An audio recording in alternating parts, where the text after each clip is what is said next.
Amém. Vamos ficar de pé, irmãos? Vamos abrir a palavra de Deus e vamos ler texto que está na primeira carta do apóstolo Pedro. Primeira de Pedro, capítulo 5.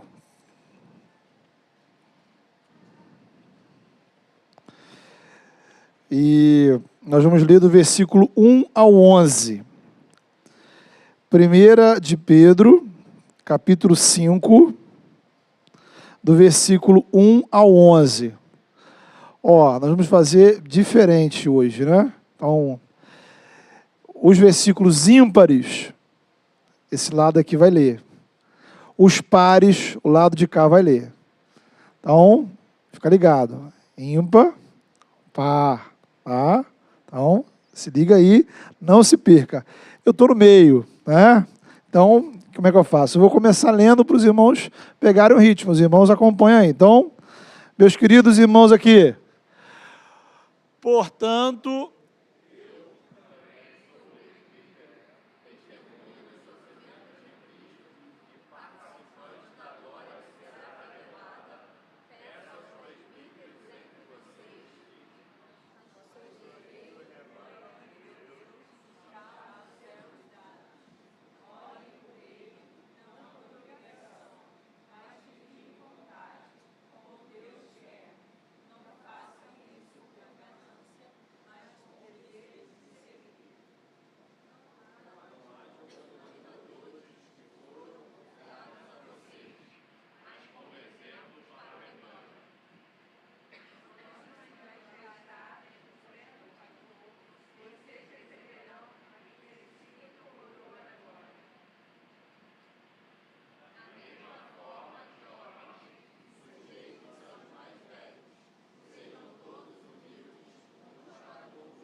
amém. Pode sentar.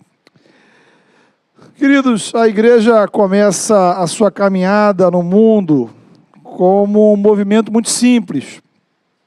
Jesus, 12 apóstolos, alguns discípulos, ali pelas ruas da Galileia e de Jerusalém. O livro de Atos mostra que aos poucos o cristianismo foi se espalhando para outras cidades e países. Novas igrejas foram plantadas. O movimento foi se organizando, foi crescendo. Os séculos se passam. E a igreja, de repente, se torna uma instituição muito poderosa. De forma errada, a igreja começa a atrair poder político, poder econômico, poder militar. Certa ocasião, Jesus disse que, entre os seus discípulos, a relação, o funcionamento da comunidade deveria ser diferente da maneira como as nações se organizam, da maneira como os reis e os poderosos governam. Infelizmente, com o passar dos anos, a igreja passou a adotar uma estrutura de poder idêntica àquilo que a gente vê nos governos e impérios humanos. Uma estrutura baseada em hierarquia. A ideia de igualdade entre os cristãos, ela ficava só na Bíblia. Surge então a distinção famosa entre o clero e os leigos. O clero são, digamos, os profissionais da religião. Os leigos, os crentes em geral. O clero seriam as pessoas dedicadas, consagradas à vida espiritual. Os leigos, as pessoas envolvidas nos negócios desse mundo. Vai se criando, então, uma espécie de visão piramidal da igreja, em que no topo está o clero. Há uma questão de status. Estas pessoas que estão no topo são as mais importantes. Há uma questão de autoridade, são elas que mandam. E, sobretudo, vai surgindo uma questão de poder. Entende-se que há coisas que Deus somente faz na igreja através delas. Muitos passam a acreditar na existência de um poder espiritual vinculado a esses cargos e funções. Essa era, irmãos, a realidade do cristianismo na Idade Média. A Reforma Protestante lutou contra tudo isso e tentou resgatar uma visão bíblica, enfatizando o conceito, a doutrina do sacerdócio universal entre todos os crentes.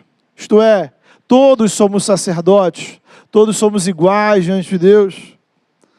Infelizmente, o cristianismo praticado no nosso país, ele está muito mais próximo à realidade da Idade Média do que ao Novo Testamento. E essa reflexão, irmãos, nos traz aqui para esse texto de 1 Pedro 5. É muito comum a gente olhar para esse texto e pensar que ele se aplica apenas aos pastores, talvez aos presbíteros. Porque quando você lê no versículo 2, né, pastorei o rebanho de Deus, você pensa, bem, isso não é comigo. Isso aqui é para o pastor Jackson, talvez para os presbíteros. De fato, irmãos, pastores, presbíteros estão incluídos aqui. Mas não só eles. Porque o rebanho é de Deus. A igreja é de Cristo. A hierarquia da igreja, na verdade, é muito simples. No topo está Jesus. Abaixo dele, todos nós, no mesmo patamar, todos em posição de igualdade, somos servos de Deus e servos uns dos outros.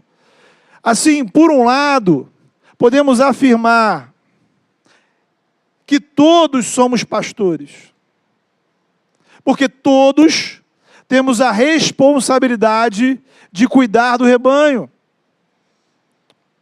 Aqui na nossa igreja, quando a gente trabalha a visão de liderança, a visão de serviço nos times, sempre é algo que a gente destaca. O líder, quem trabalha na igreja, precisa ter uma visão de pastoreio, isto é, de cuidado. De nada adianta a pessoa ter um conhecimento bíblico exemplar, ser tecnicamente muito capacitado em alguma área, mas ser uma pessoa que não esteja atenta às necessidades daquele irmão, daquela irmã que está ao seu lado, servindo no mesmo time que ela. Então, todos somos pastores, sim, nesse sentido. Ao mesmo tempo, por outro lado, há uma distinção bíblica entre os ministérios, dons espirituais, vocações diferentes. Então, nesse sentido, nem todos vão se dedicar ao ministério pastoral, nem todos serão missionários, nem todos vão dar aula para as crianças, nem todos vão atuar na música, nem todos vão atuar na área social. Tem gente que recebe capacitação para atuar como conselheiro, outros para liderar, outros para interceder, outros para exercer misericórdia. Paulo deixa isso muito claro lá na primeira carta aos Coríntios, no capítulo 12, quando diz: existem diferentes tipos de dons, mas o Espírito Santo que atua é o mesmo. Diferentes tipos de serviços, mas o Senhor Jesus é o mesmo. Diferentes formas de atuação na igreja, no reino, no corpo de Cristo. mas é o mesmo Deus quem efetua tudo em todos. Assim, existe uma diversidade, uma pluralidade de funções, ministérios, dons, mas não uma hierarquia espiritual entre elas. Então, de uma vez por todas, né, é importante quando a gente, caminhando nessa nossa série de servos, precisamos entender que o pastor, por exemplo, não tem um poder diferenciado. Quando alguém recebe o título de pastor, isso não o torna espiritualmente superior a ninguém. Minhas orações chegam para Deus iguais às suas. Deus diz não para mim, como diz para você. Quando a gente estende as mãos para abençoar, é um ato absolutamente simbólico. As minhas mãos não têm poder de abençoar ninguém. Estamos invocando a bênção de Deus, pedindo que o Senhor abençoe. Então, o pastor, ele atua na igreja como responsável por ensinar a palavra, ministrar a ceia, batizar. Porque ele tem a responsabilidade de liderar a comunidade, de fato. Porém, não existe nada, irmãos, na minha boca, que faça com que essa pregação transforme a sua vida. Não existe nada nas minhas mãos que faça a água do batismo ser eficaz na vida de alguém. Não depende de mim que o pão e vinho sejam alimentos espirituais para a sua vida. Seja na pregação, seja no batismo, seja na ceia, o poder que atua é do Espírito, o Espírito Santo. A graça vem do céu. O papel do pastor, como o papel de qualquer outro que serve na igreja, é meramente instrumental. Somos servos, o pastor é servo, como todos os outros crentes. E é um privilégio, irmãos, é uma honra. Isso não nos diminui, ao contrário. O nosso valor está em sermos servos. Essa é a nossa identidade espiritual. Ele é o Senhor, o único. Somos servos. O Espírito Santo atua na igreja e no mundo por intermédio de pessoas. Somos privilegiados. Então, a intenção aqui não é a gente diminuir a importância do pastor na igreja. Precisamos colocar o pastor no seu devido lugar. Nesse caso, o pastor sou eu. Então, o pastor não deve ser nem subestimado, nem menosprezado, mas também não pode ser idolatrado como um semideus. O pastor deve ser valorizado, respeitado como servo. Graças a Deus, ao longo desses 12 anos, tenho recebido, além do respeito, do carinho, amor, amizade por parte da igreja. Então, me sinto recebendo mais do que eu mereço. Pastorear os irmãos é um privilégio. Cuidado que a gente precisa ter, queridos, é que, ao contrário da cultura piramidal, clerical, de valorização apenas de alguns, uma cultura que está disseminada, impregnada no mundo evangélico. Precisamos lutar por uma cultura de valorização, respeito e honra de todos os que servem. Se todos somos servos, todos devem ser respeitados, valorizados enquanto tal, os pastores e líderes inclusive. O que vemos por aí é que muitos querem o título. Obreiro, presbítero, missionário, evangelista, profeta, apóstolo. Porque querem se colocar numa posição superior aos demais. Eles não querem a responsabilidade do ministério. Eles querem os direitos que acham, que supõem que o ministério lhes dê. Então, queridos, em muitos lugares, em muitas igrejas, muitos cristãos, esta antiga medieval distinção entre clero e leigos ainda é enfatizada, porque a gente acrescentou a isso o tempero da cultura da celebridade. Então, quem ocupa a liderança quer manter a distinção, porque quer exigir o respeito, quer exigir a admiração, a idolatria. Então a pessoa pensa assim: bem, antes eu era só crente. Se eu sou apenas um crente servindo a Deus, eu não mereço respeito e honra. Agora não, agora eu estou na liderança, agora eu sou diácono, presbítero, pastor, missionário, sei lá o quê. Talvez você não encontre ninguém dizendo isso, mas será que não pensam assim?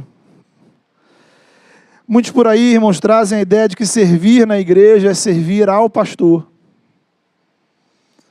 E o resultado disso é que a pessoa quer estar no ministério para ser servida. Então o pastor, biblicamente, é na igreja um instrumento, como falamos, de cuidado, de ensino, de liderança. Cabe a ele zelar para que a igreja funcione de acordo com os princípios do Evangelho. O pastor possui responsabilidades, sim, específicas. Para isso ele precisa de treinamento específico. Assim como quem atua na área da música precisa de um treinamento específico. A função do pastor, sim, ela tem um nível de complexidade maior. Por quê? Porque demanda uma dedicação de tempo maior, precisa conhecer muito bem a teologia, a história da igreja. Por isso nós temos aí irmãos cursando o seminário para poder se preparar para o ministério. É um conhecimento adequado à função que irão exercer. Porque o impacto e a influência do pastor na igreja, sim, é maior. Tanto o impacto positivo quanto o negativo. Quantos cristãos têm histórias incríveis de pastores que os abençoaram profundamente. Quantos pastores foram bênção na minha vida. Todavia, o inverso também é verdade.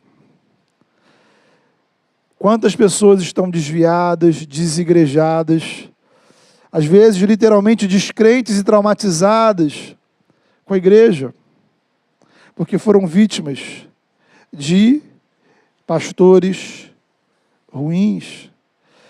Então, irmãos, nesse sentido, todo esse parênteses que a gente está abrindo aqui para a gente falar sobre a questão dos pastores, é porque, do ponto de vista bíblico, na igreja, todos somos servos de Deus. A igreja não é do pastor. O pastor não é dono, o pastor não é chefe. Ele é servo, como todos os crentes. Somos servos do Senhor e servos uns dos outros. Eu sirvo a você e você me serve. Você serve a pessoa que está do seu lado e a pessoa que está do seu lado te serve. Isso é ser igreja. E é por isso que nós podemos aplicar esse texto às nossas vidas. Porque as recomendações que se faz aqui se aplicam a todos nós. Precisamos superar esta mentalidade de que se não temos determinado cargo ou função ou título, não precisamos servir. Aí começamos a achar que certos textos da Bíblia, certas orientações se aplicam aos pastores, aos presbíteros, aos líderes, mas a você não. Afinal, você só é crente. Eis o meu ponto. Não existe esse negócio de ser só crente. A pessoa acha que ela é só crente. Então ela não precisa de tanto compromisso com a igreja, não precisa se esforçar tanto para dar um bom testemunho, para evangelizar, né? Ela pode até cometer certos pecados, afinal, ela é só crente. A deturpação, irmãos, está tão entranhada na nossa cabeça, que alguns vão para o outro extremo e começam a achar que a sua vida espiritual nem sequer importa para o andamento da igreja. A vida do pastor importa, a vida dos líderes importa. A sua, nem tanto assim. Nem faz diferença o que está acontecendo comigo, a igreja está lá. Pouco importa se eu estou orando ou não estou orando, pouco importa se eu estou pecando ou não estou pecando, pouco importa se eu estou levando o evangelho a sério ou não. As pessoas nem sequer estão sentindo a minha falta na igreja. Isso, irmãos, é uma mentira diabólica. Somos todos servos. E ao sermos batizados, somos inseridos no corpo de Cristo. Somos membros desse corpo. Todos temos uma função, um propósito. Não existem órgãos decorativos no corpo. Se Deus colocou você aqui, você tem uma função. Ser igreja significa que Cristo lavou a sua alma com o sangue dele, para que você possa servir a Deus. E Jesus lavou os seus pés, para que você possa lavar os pés dos seus irmãos. O apóstolo Paulo explica que, de fato, no corpo, alguns órgãos recebem maior visibilidade. É fato, tá? Então, tem um monte de coisa acontecendo no nosso corpo agora que a gente não está vendo. Mas todos os órgãos precisam atuar bem para o nosso corpo funcionar de maneira saudável. Então nós precisamos reconstruir uma cultura de serviço, uma identidade espiritual de servos, porque estamos impregnados por uma cultura de igreja equivocada, cultura que trazemos de experiências de igreja anteriores. Quantos de nós aqui já vivemos outras realidades eclesiásticas? Quantos de nós somos impregnados e influenciados pela cultura eclesiástica que a gente vê nas redes sociais, na internet, na televisão, ou da nossa família, dos nossos amigos? Como nosso irmão Wagner pontuou, precisamos olhar para Jesus. A nossa cultura de igreja precisa ser a cultura de Cristo. Olhar para o Evangelho. Então essa é a pergunta que eu te faço. A maneira de você servir ao Senhor, a sua relação com a igreja, a sua relação com o reino, você retirou da Bíblia?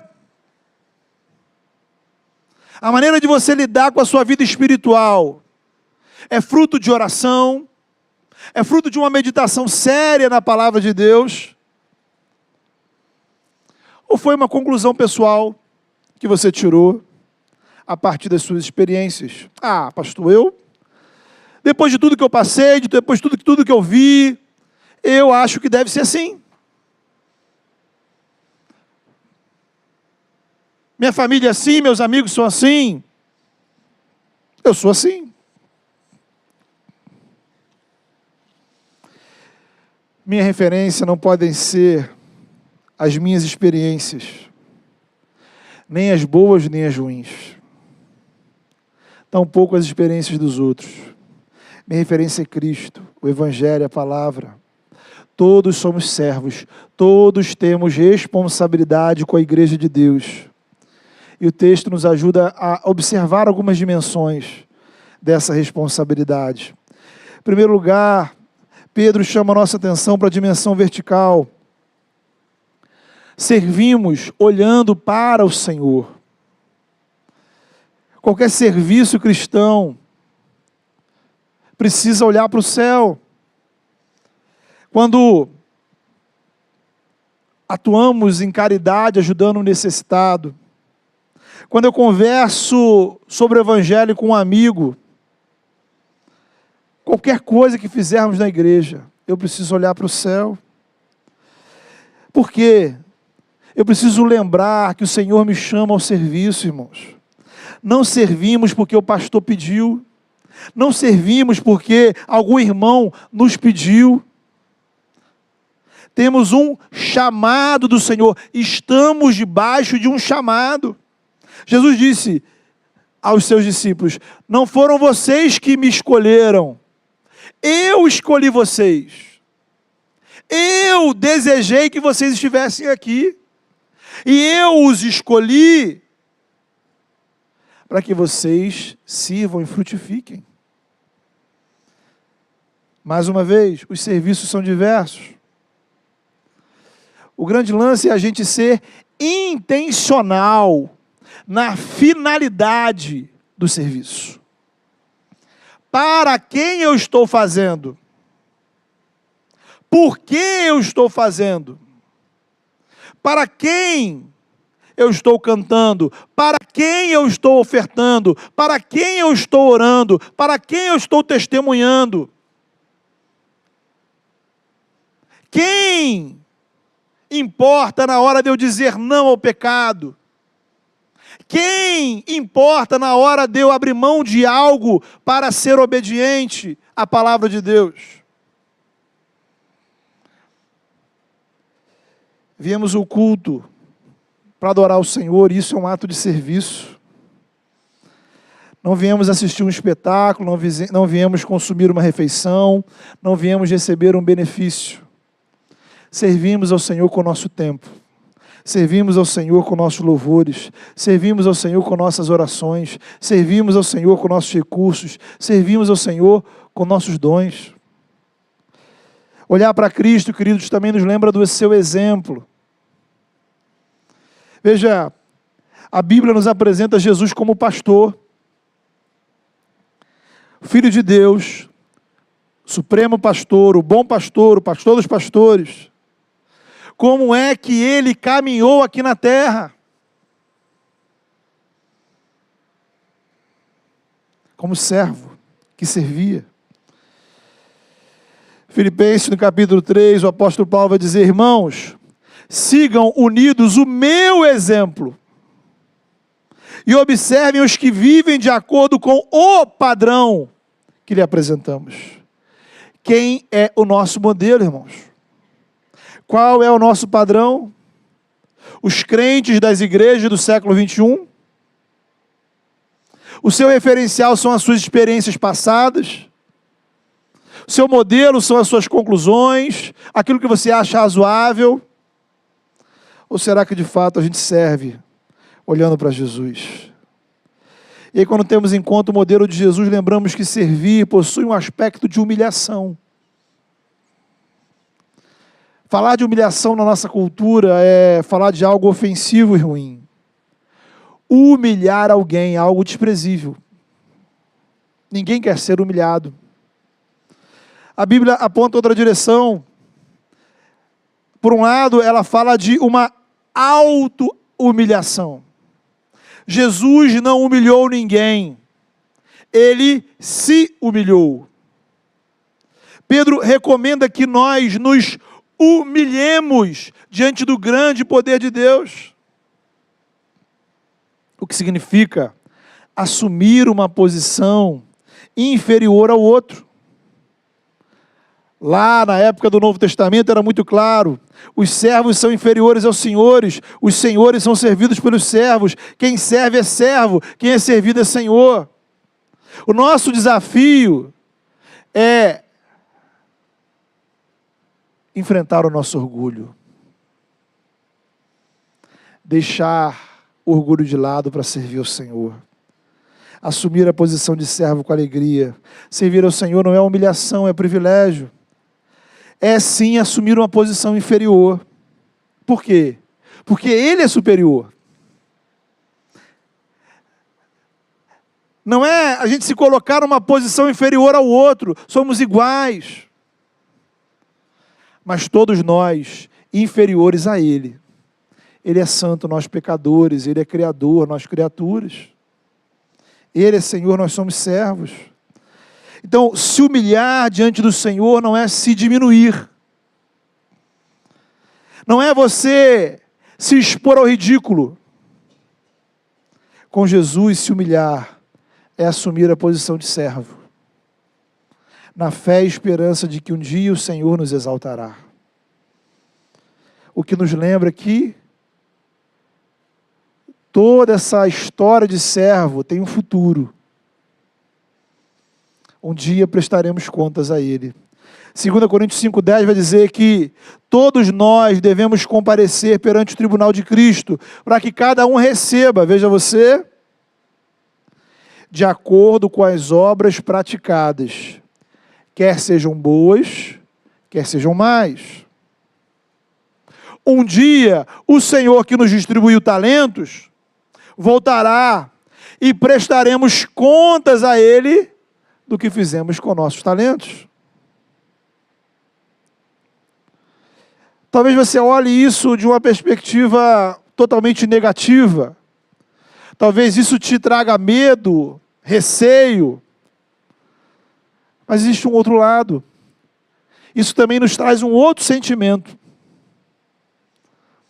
Prestar contas ao Senhor significa que receberemos dele o devido reconhecimento da nossa fidelidade. Muitas pessoas, depois de anos de serviço, se afastam da igreja, ressentidas, amarguradas, porque não receberam a devida valorização e reconhecimento. Meu irmão, minha irmã, o seu sentimento é legítimo, porque você é humano, e é muito bom a gente ser reconhecido pelo trabalho que faz. Falamos isso aqui 300 vezes. É importantíssimo que valorizemos o trabalho dos nossos irmãos. Hoje pela manhã falamos da importância, por exemplo, de valorizarmos os irmãos que atuam no ministério com as crianças. Mas quando o reconhecimento não vem, eu sirvo ao Senhor, eu preciso servir ao Senhor, com a mesma fidelidade, compromisso, dedicação, responsabilidade. Porque no Senhor, o nosso trabalho não é vão. Paulo vai dizer, sejam sempre dedicados à obra do Senhor, pois vocês sabem que no Senhor o nosso trabalho não é vão. Hebreus 6, verso 10 vai além e diz assim, Deus não é injusto. Ele não se esquecerá do trabalho de vocês e do amor que demonstraram por Ele, pois ajudaram os santos, a igreja, o povo de Deus, e continuam a ajudá-los. Um dia,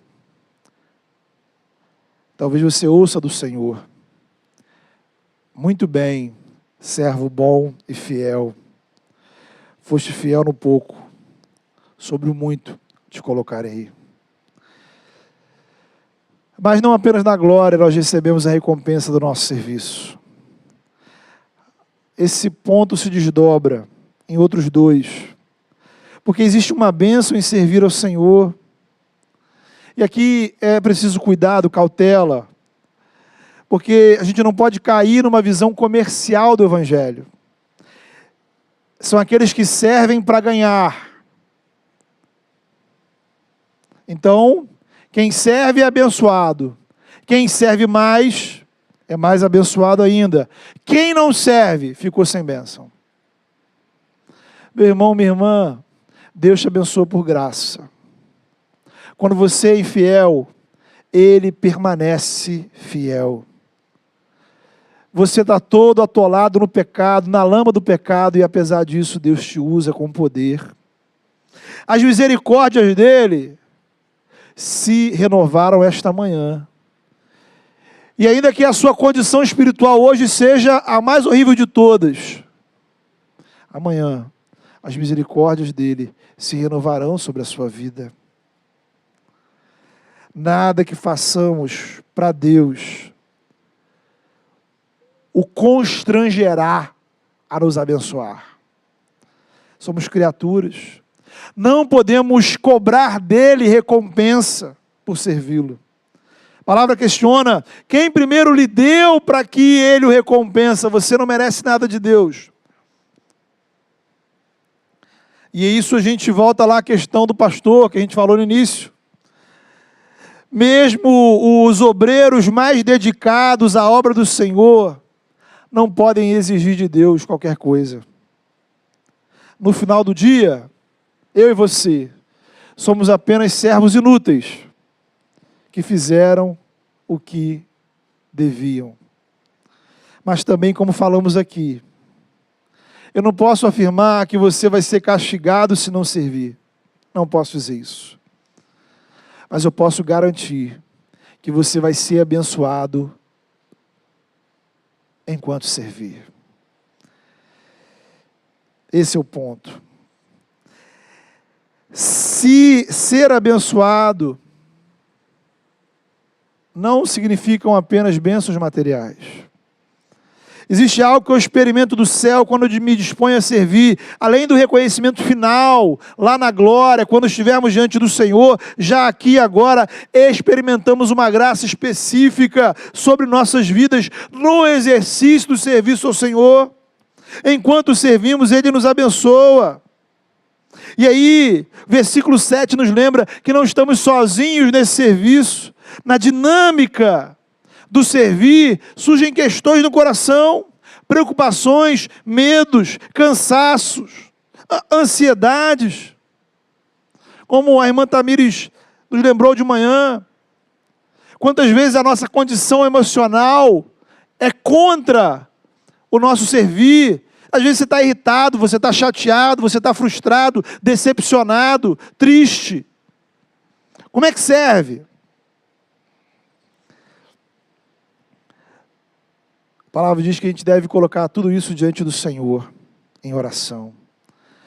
Paulo vai dizer aos Filipenses, não andem ansiosos por coisa alguma, mas em tudo, através da oração, apresentem seus pedidos a Deus. E a paz de Deus, que excede todo o entendimento, guardará seus corações e mentes. Então servir não é fácil, irmãos. Graças a Deus, aquele a quem servimos não nos desampara. Ao contrário, Ele sustenta e fortalece. Então, meu irmão, minha irmã, queria desafiar você a orar mais uma vez sobre isso. É uma oração que a gente tem feito ao longo desse mês. De você, de fato, se colocar diante de Deus na posição de servo. Recuperar, reconstruir essa identidade. Servir de livre vontade, não por obrigação. Servir não com desejo de ganhar algo em troca, mas porque você já foi abençoado. Servir não como quem quer uma posição superior aos outros para mandar. Não. Servir no modelo de Jesus, como servo, que lava os pés dos outros. Servir vestindo o avental da humildade, é a expressão que o texto usa aqui, não por orgulho ou vaidade. Servir sem deixar de vigiar e orar, porque o inimigo ataca ao nosso derredor, ele quer nos destruir. Então eu queria convidar você a fechar os seus olhos e orar nesse momento. Peça ao Senhor graça. Eu não sei como é que você se enxerga no corpo de Cristo. Eu não sei se você entende o seu valor dentro do corpo de Cristo. Eu não sei se você traz marcas, dores, mágoas. Eu não sei se o desânimo, o cansaço, a tristeza, o pecado tem tirado a força do seu servir. Eu não sei se você está impregnado de uma visão equivocada. Talvez uma visão que você aprendeu até dentro de uma igreja. Talvez experiências em outras igrejas, em outras comunidades, deixaram marcas na sua caminhada. Hoje o Senhor nos chama a olhar para Ele, a olhar para Jesus. Hoje o Senhor me chama a olhar para Jesus e simplesmente se dispor a servir. Deus amado, fala ao nosso coração, Senhor.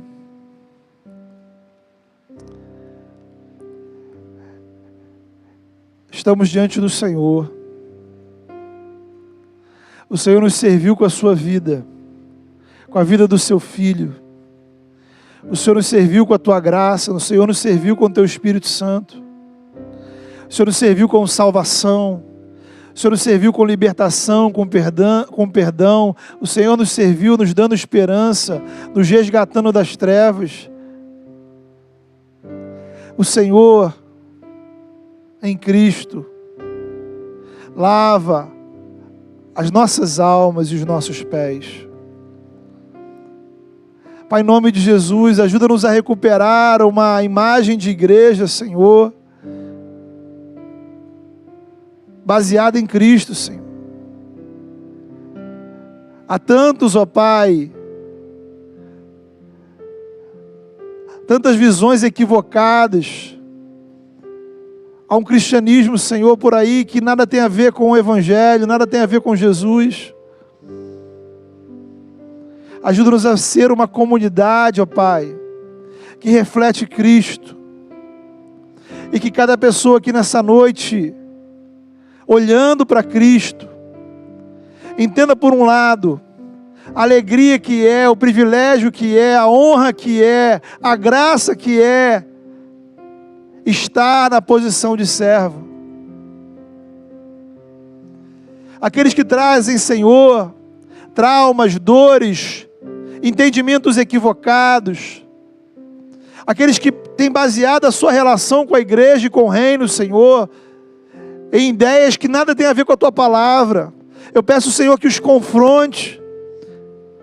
Eu peço, Senhor, que eles possam sentir do céu o mover para uma nova mentalidade, o mover para um novo comportamento, o mover para um novo paradigma de vida.